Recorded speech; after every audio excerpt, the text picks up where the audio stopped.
already picked that offense up in Mobile like it was nothing. And while other quarterbacks were struggling with the verbiage, they were communicating that in the huddle, he was boom, in and out of the huddle quicker than anybody I've ever seen. On a Yahoo podcast, Dolphins quarterback Tua Tagovailoa said this about his former backup at Alabama. I would say he's a sly kind of athletic person. He's a more mobile Tom Brady. He's very athletic, very smart too. Whatever team gets him is going to be very lucky. On that note, we bring in Mel Kiper Jr. Mel, great to have you with us. I will get to you in just a moment. Sure. Looking forward to this discussion. So obviously we said some similarities with Tom Brady. We know the Pats don't have a quarterback. Stephen A., do you think Bill Belichick should prioritize a quarterback and trade up and get Mac Jones? Hell yeah. Absolutely. I mean, what are you going to do? Rely on Jarrett Stidham? I ain't going to cut it. Rely on Cam Newton? I ain't going to cut it. You need a quarterback in New England. There ain't no question about it. And if you believe so much in Jimmy Garoppolo, okay, why the hell wouldn't you believe in Mac Jones? The brother threw for 4,500 yards last season, 41 touchdowns, just 4 interceptions, and won a national title. Now, it does help when you got Devontae Smith to throw the football to. You got Najee Harris to hand the football off to and run the football to. Jalen Waddle wasn't really hurt or wasn't really healthy for most of the season, okay? But, you know, when he was available, you had him to throw the football to. And you were coached by Nick Saban. And Nick Saban and Bill Belichick being close, communicating as much as they do, respecting one another as much as they do. Certainly, if you're Bill Belichick and this is a product coming out of Nick Saban's system, you damn right you should do it that way. But he ain't the only one. I got news for you. If I'm the Jets, I consider it. If I'm the Jets, I consider it. If I'm the Philadelphia Eagles at the 6th pick, I consider it now that Carson Wentz is gone and it's just Jalen Hurts there. I consider it all. I'm not ruling anything out right now. That's the way I look at it. And I'll end it by saying this to both you, Mel, and Max Kellerman. The way we've seen Mac Jones play, I understand Trevor Lawrence is another world. I totally get that. Trevor Lawrence is in a class by himself. But I'm trying to figure out, how come we haven't heard more about Mac Jones when it comes to comparisons to a Justin Fields or a Zach Wilson? I'm trying to figure that out. Can you help me out, guys? Please. Well, let me say this. First of all, Mel, when you compare him to Tom Brady, I'm so sick of people when someone like you or someone in the media makes a comparison. Oh, are you saying? You have to stop and say, I'm not saying he's Tom Brady. Listen, dummies, it's okay to use an all-time great as a comparison. It doesn't mean that Mel's saying this guy's going to be as great as Tom Brady. It means he does certain things that remind him of Tom Brady. It's not that hard. And that's saying a lot, by the way. That's a really good thing because Tom Brady just showed once again that the greatest attributes a quarterback can have are leadership and judgment, quick processing, and good judgment and leadership. Those are the greatest assets. And if Mac Jones has that, that says a lot of good things. I'm also impressed that Devontae Smith, who's talked about, is reported, he and Tua talking about running it back in Miami, right? And that could happen. When asked if he'd take Tua or Mac Jones, didn't hesitate, the reports are. He said Mac Jones. That tells me a lot, actually. So let me just say this. If Bill Belichick feels the same way, he needs to trade up and grab him. He needs to get a young quarterback who is going to be the Patriots quarterback for a long time. That has to happen. Even if he feels like it won't be next year that the guy's starting or playing a lot or winning for them, he's got to get that done. But who says it has to be Mac Jones? Trey Lance, who now is, people think, may be picked before Mac Jones, but who knows how this works out. Trey Lance has a lot of the things that Belichick likes, but because he can also move, people don't think of it the same way, but quick decisions, quick release. My point, Mel, is if it's Mac Jones, fine. But the main thing is Belichick's got to find a guy he believes in and draft that guy this year.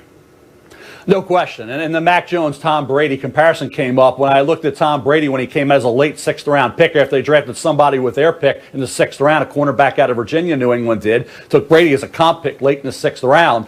He had a 5.2 4.40. He had a 24 vertical. Those were the two worst vertical 40 time of any quarterback I've ever evaluated outside of Ryan Mallett, and Mallett was drafted by the New England Patriots and Bill Belichick. So when you look at Mac Jones, he's not Joe Burrow. He doesn't have the ability to beat you with his legs or run for first downs, okay?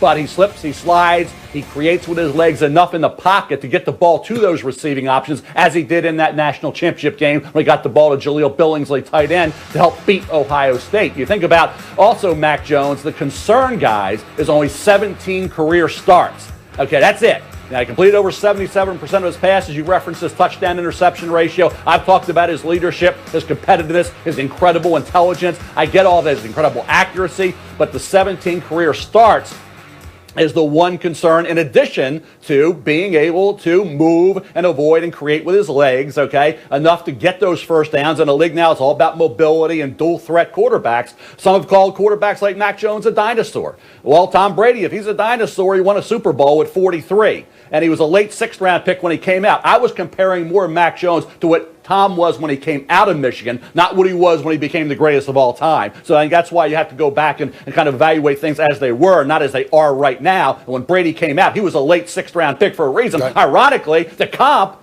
is a top 10 pick. So a late sixth-round pick, now a top 10 pick. Tom Brady has certainly helped Mac Jones, and those comparisons have certainly helped Mac Jones as well. I definitely agree with you. When I think about Trey Lance at North Dakota State, I'll say this much. Forget, you had North Dakota State. We understand that. It's not Ohio State. It's not Alabama. But 0 interceptions for a season is 0 interceptions. Through 28 touchdowns, not a single interception. So I'll give him his props for that. But here's what I would say to you, Mel. I'm just looking at it right now. And this is where, if I'm Bill Belichick, this is where I got to think twice. I got to think long and hard about Mac Jones, Mel. The New England Patriots at the 15th pick. I'm going to start off at number 4, Mel and Max. I got Atlanta at 4, Cincinnati at 5, Philadelphia at 6, Detroit at 7, Carolina at 8, Denver at 9, Cowboys at 10, Giants at 11, San Francisco at 12, Chargers at 13, Minnesota at 14.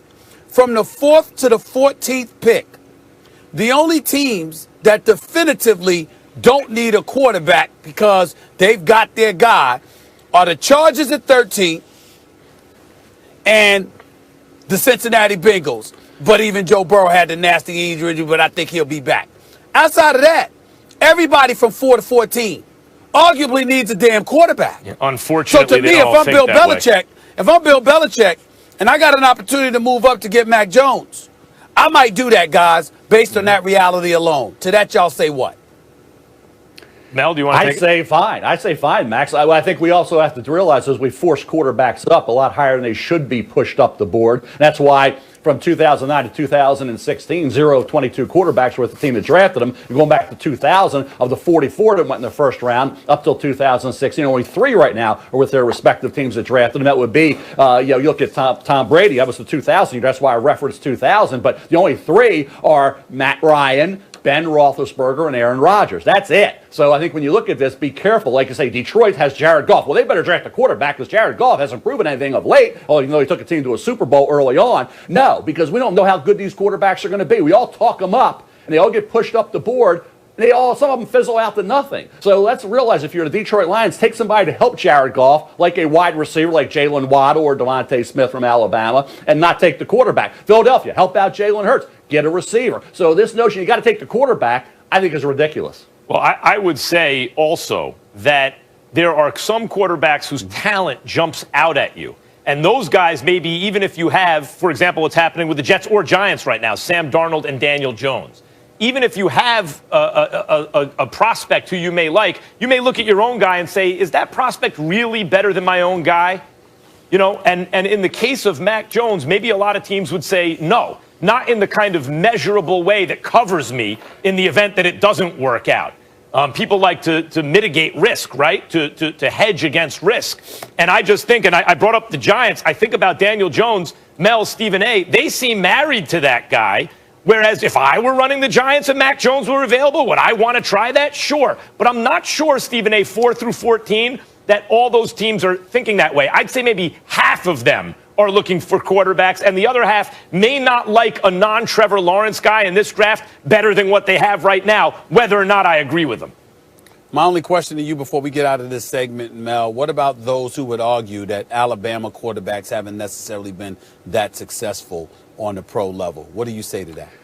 Could care less, really. There's always somebody's going to do it. I don't get into all that stuff about with Ohio State and this Justin Fields. Bottom line is, I think you got to go with quarterbacks you know something about. These teams that have Jared Goff and they have Sam Darnold, they know what they have. Goff's played, Darnold's played. They know those guys. You don't know what these